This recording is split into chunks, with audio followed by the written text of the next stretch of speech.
Գրքերից միայն Աստվածաշունչը չի կարող հասնել Բաքվի զնդան պատանդարված հայերին, արգելքը հստակ է, այս հանգամանքը չի վրիպել միջազգային դատարաններում հայ գերիների շահերի ներկայացուցչի ուշադրությունից, այն, որ քրիստոնեությունը նույնպես Բաքվում դատում են, Սիրանուշ Սահակյանը հիմնավորում է նաև կրոնական սիմվոլիկան Ադրբեջանի բանտից ամբողջությամբ առգրավելու իշխանությունների որոշումներով, հավաքել են ամեն ինչ, նույնիսկ հայերի դաջվածքներն այրել։ Ռազմագերիների խնդիրը անկախ ադրբեջանական աղբյուրների մեկնաբանությունների ունի նաև կրոնական ասպեկտ, այստեղ մենք գործ ունենք հենց քրիստոնյա հայերի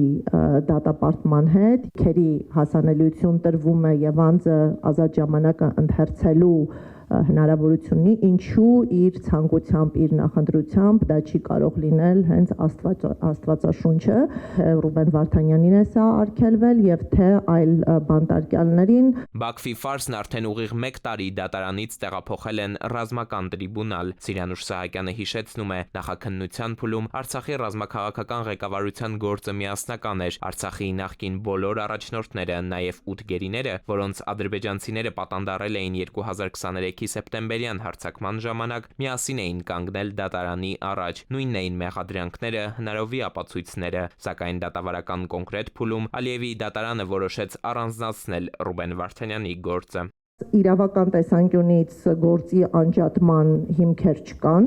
այստեղ անձով պայմանավորված ոչ իրավական առումով օբյեկտիվ առանձնացում ենք տեսնում։ Եվ Վարդանյանի եւ արդեն 15-ի միասնական գործով ընդհանուր շուրջ 150 դատական նիստ է եղել։ 1 տարվա դատավարական շոուն ամփոփելով Սահակյանն ուղիղ ձևակերպում է կոնկրետ փաստեր այդպես էլ չտեսանք։ Այս ընթացքում բացառապես քաղաքական թեզերն են թարգմանվել իրավական լեզվով։ Ողջ դատավարության նպատակը Արցախի քաղաքական միավորի ապա լեգիտիմացումն է եւ ցուցադրական պատիժը բոլոր այն հայերի նկատմամբ, ովքեր ի նպաստ Արցախի գործունեություն էին իրականացրել, ուստի գործընթացը հենց կապված է Արցախ, դրա ինքնորոշման իրավունք, հայկական պատկանելիություն եւ ի նպաստ գործունեություն եւ սիմվոլիկ մենք ունեցանք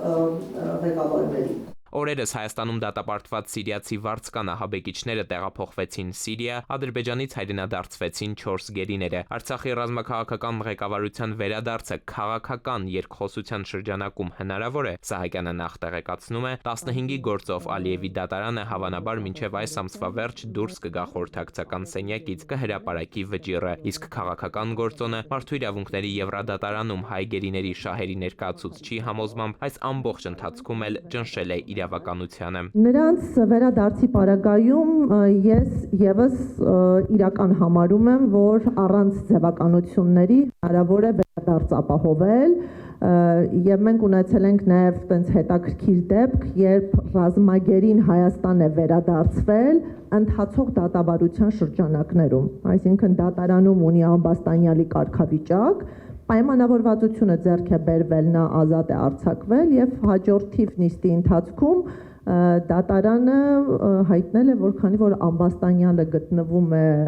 Ադրբեջանի սահմաններից դուրս, ուստի պետք է կարճել այդ վարույթը։ Ինչ վերաբերում է Ռուբեն Վարդանյանի գործին, ապա այստեղ իրավապաշտպանը տպավորություն ունի, թե ադրբեջանցիներն առայժմ փորձում են միտումնավոր ձգձգել գործընթացը։ Նոր սահմանափակումների վերաբերյալ տեղեկություններ կան նաև, զանգերը տուն զգալի քչացել են։ Էդվարդ Պողոսյան, Զոհրաբ Քարամյան, ժամը լրատվական։